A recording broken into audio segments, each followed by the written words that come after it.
All right, folks.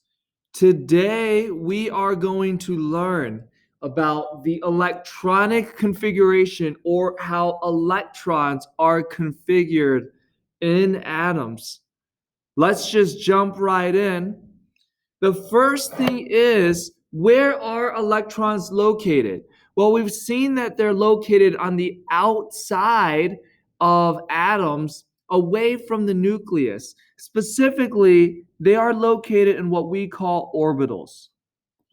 Orbitals are like clouds where you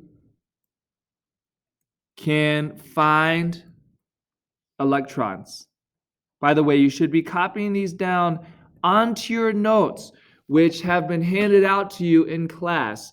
You have blank slides, and you should write orbitals are like clouds where you can find the electrons. And so these clouds have different shapes, and electrons, they fly around really quickly. It's impossible to view an electron just sitting still by itself. It's literally impossible. But what we know is, based on what we know about electrons, is that they can be found in orbitals, and these orbitals have different shapes. So, for example, this is the s orbital, and it is in the s orbital, you can find 2 electrons. And basically, S stands for sphere, and anywhere in that sphere, you can find those 2 electrons. And it's more likely that you will see them sort of spread out, right towards the middle. You probably won't see them right close to the center, and you probably won't see them really far apart, but you'll see them somewhere inside that sphere. Another kind of orbital that has a sort of like bow tie shape is called the p orbital. These are the p orbitals. And if this is the atom here, 1 electron will be found in each balloon of this bow tie.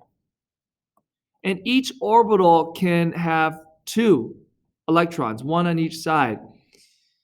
And what you'll learn is that there are 3 other p orbitals that kind of look like this. That kind of look like this. And each of these can also hold 2. And the main thing I want you to take away is that electrons can be found in orbitals. The orbitals have these shapes, and in each orbital, 2 electrons can be found. And they can be found anywhere inside those clouds. However, the way that we are going to draw electrons and how they configured are going to be with what we call the Bohr model. And we've already talked a little bit about the Bohr model. And we talked about how it's not exactly how electrons behave. They don't orbit the nucleus like a planet orbits the sun. But we're going to use this model because it helps us to understand the atom and how it behaves. And what we need to know about the Bohr model is how many electrons can be found on each level. This right here is the first level. And on the first level, 2 electrons can be found.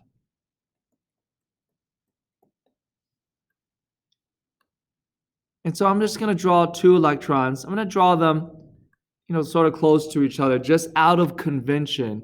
Even though electrons would repel each other and not really want to be close to each other, I'm going to draw them as a pair out of convention. On the second level, which is this guy right here, the second level can hold a total of 8 electrons.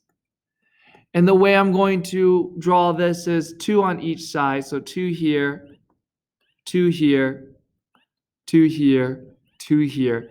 That's a maximum of 8 electrons on the second level. And on the third level, that can hold 8 electrons.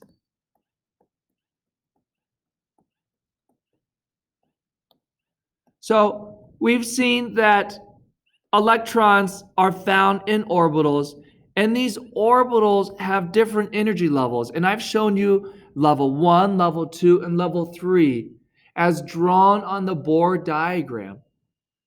And what's really important about these energy levels is that energy increases with every level. That is, the higher levels, like level 3, is at a high energy relative to level 1. Level 1 is at a lower energy. And not only does energy increase as you go farther away and as you increase in level, but we have a special name for the electrons on the last level, the outermost level, which I'm going to circle. These are the electrons I'm talking about. I'm going to circle those. Those electrons are called valence electrons.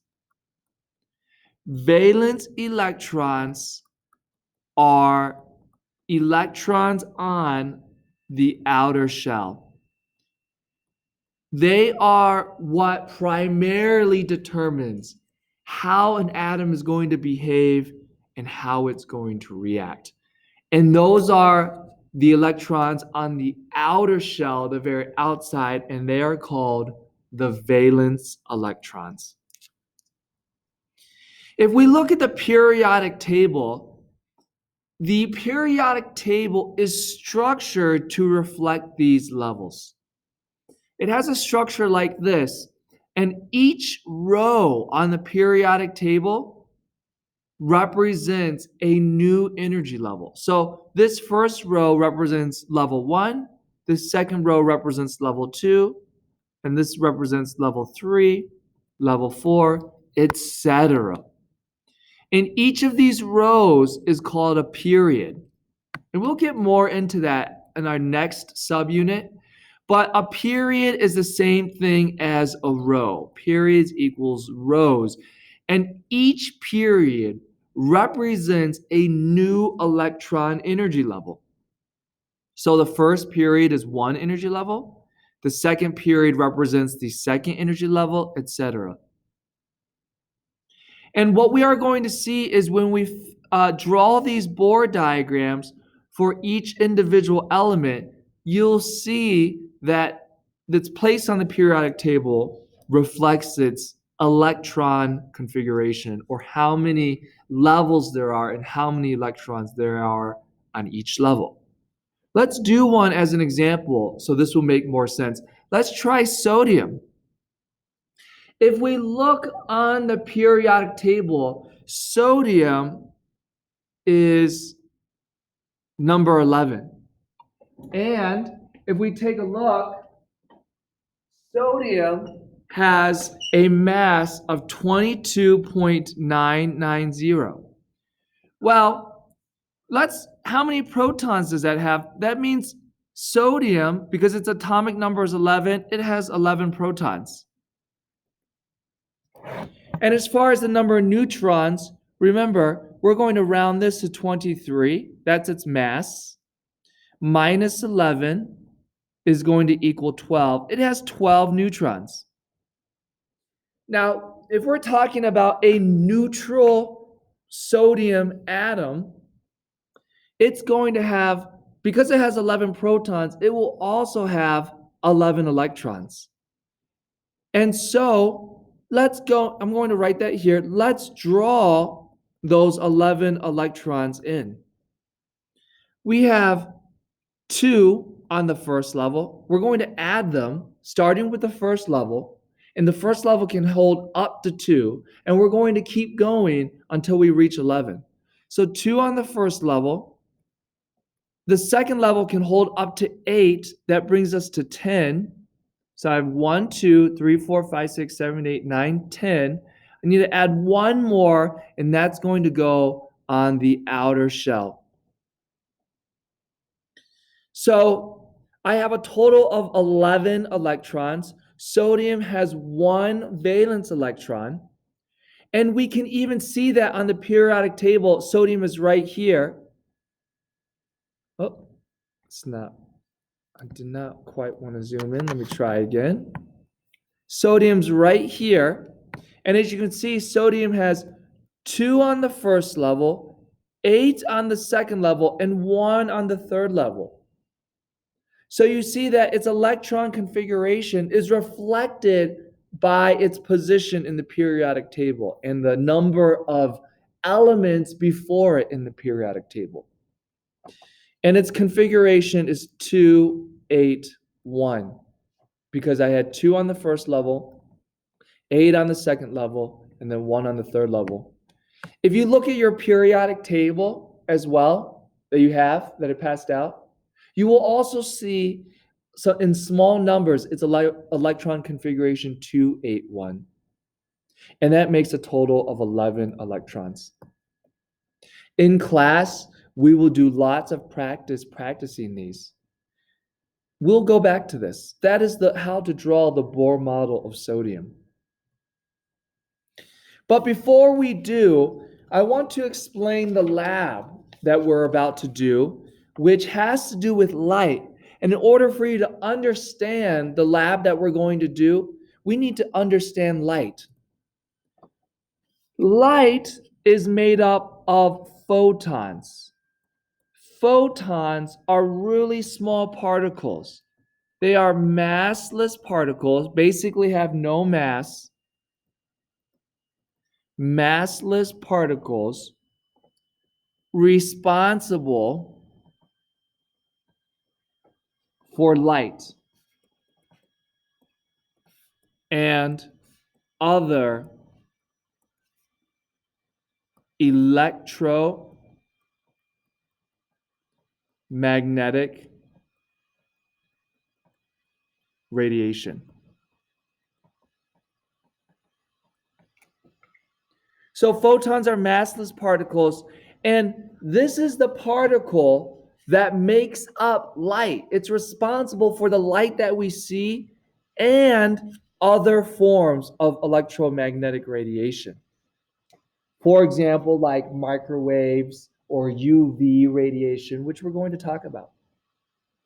And this photon that makes up light and other radiation, all of it, all light, no matter what kind of light it is, no matter what kind of radiation, whether it's UV or X-rays or microwaves or visible light, it all travels at this speed, which is 670,616,629 miles per hour. It travels really fast. And because it travels, all light travels at the same speed, if they were to race, if we were to have two different kinds of light, if they were to race, they would all arrive at their destination at the same time. But each kind of light has a different amount of energy, whether it's UV radiation, which has a lot of energy compared to like visible light. And the amount of energy is determined by the frequency of that light, of that photon, because a photon travels in a form of a wave. It has a wave form. It's kind of like a particle, but it behaves as a wave. And because it is a wave, it sort of goes up and down, as you see here. That's what waves do.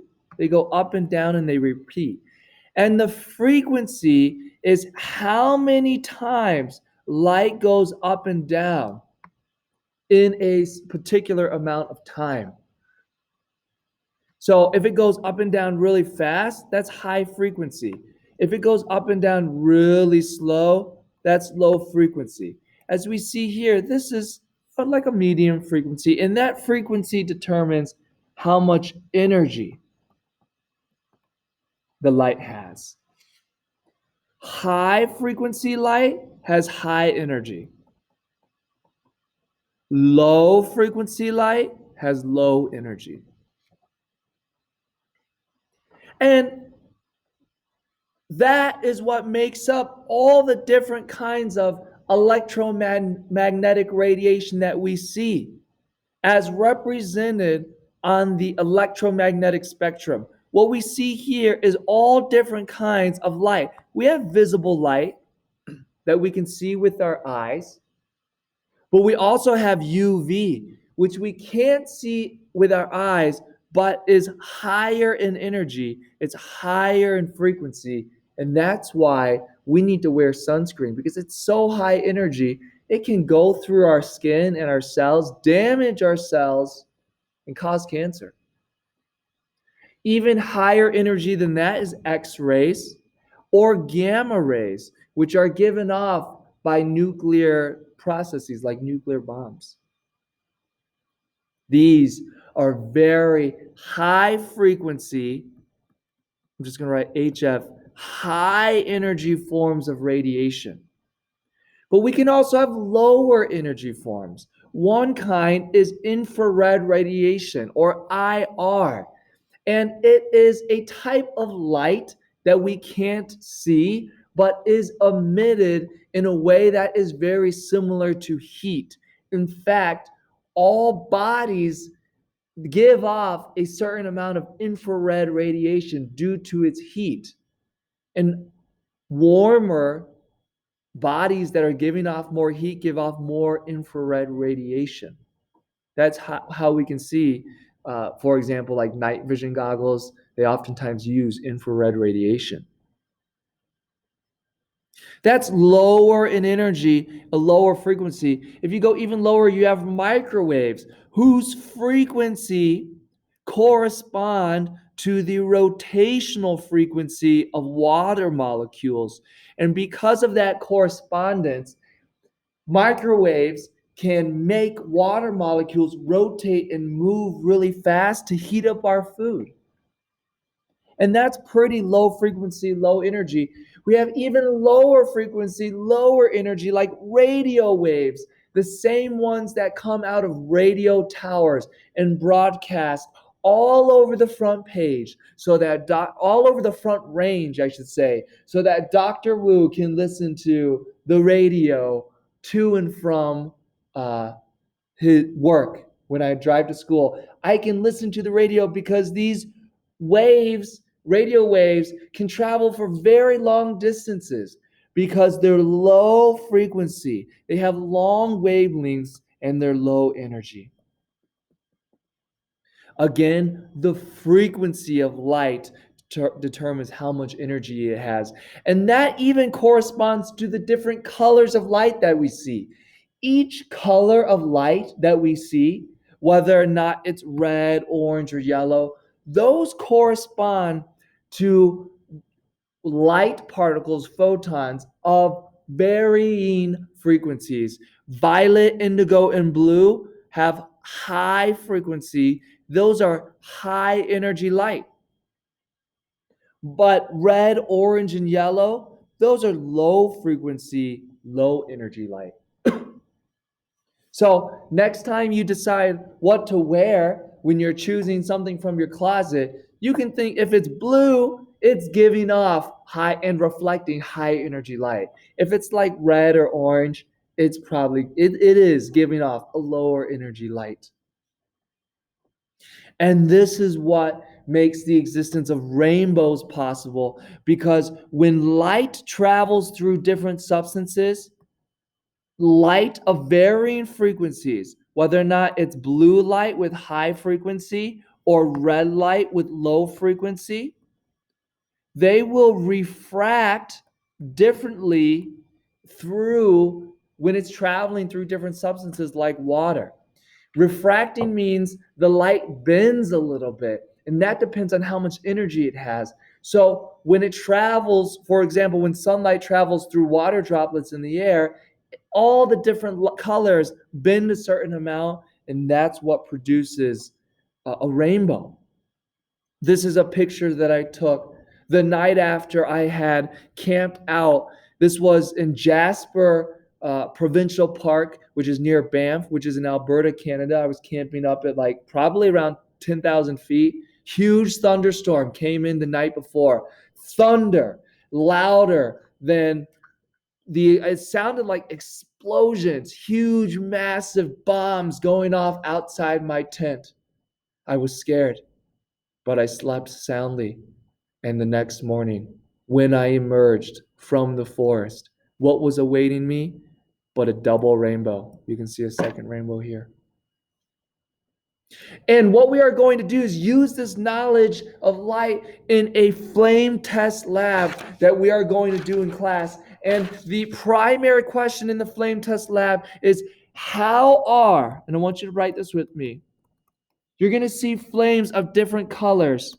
And the question is, how are the colored flames being produced?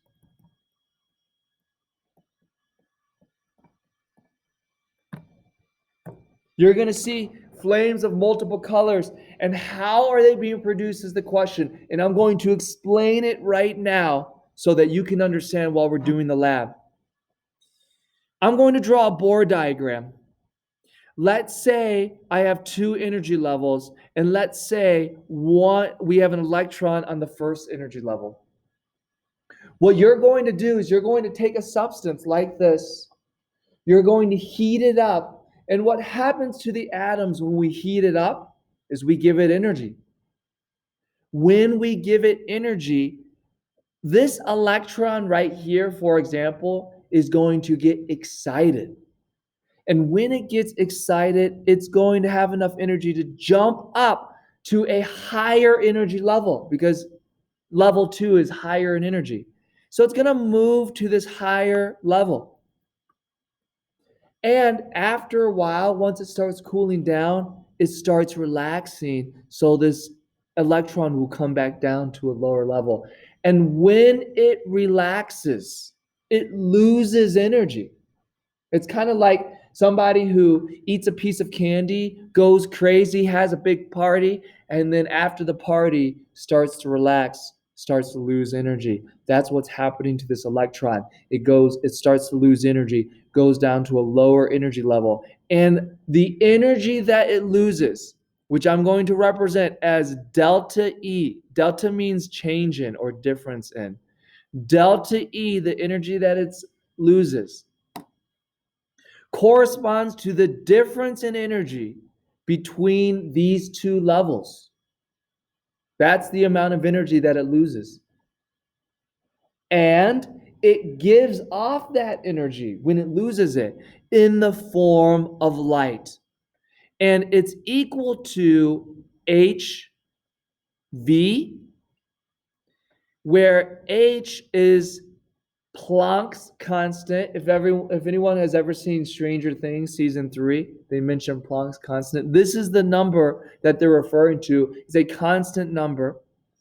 And V is frequency of the light. This is frequency. And so the higher in energy, the higher in energy that this difference is, the higher the frequency. If the difference in energy were very low, let me draw another level. If the difference in energy were very low, that would be a low frequency. This number would be smaller. And that frequency is going to correspond to a very specific color of light, a pure color of light. And when you see those colors, which have different levels of energy corresponding to Roy G. Biv, the energy of that color will correspond to the difference in energy between these levels. And what you will see is when we see those pure colors, it gives you evidence that the electrons are configured in this way. Otherwise, we wouldn't see the same colors every single time from these elements. It gives you proof that there are these different energy levels and that the difference in energy is a discrete, definite number. These are the metal salts that you will be working with.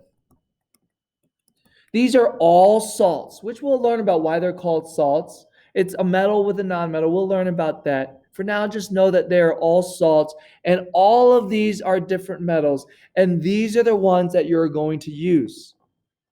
And I just wanted to explain what this means when I have a metal salt of, say, for example, sodium and chloride. Sodium, let's draw the Bohr diagram for sodium.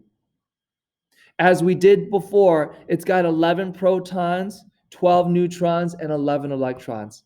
I'm going to invite you to take a moment to do that. See how you would draw that. It would be 2 on the first level.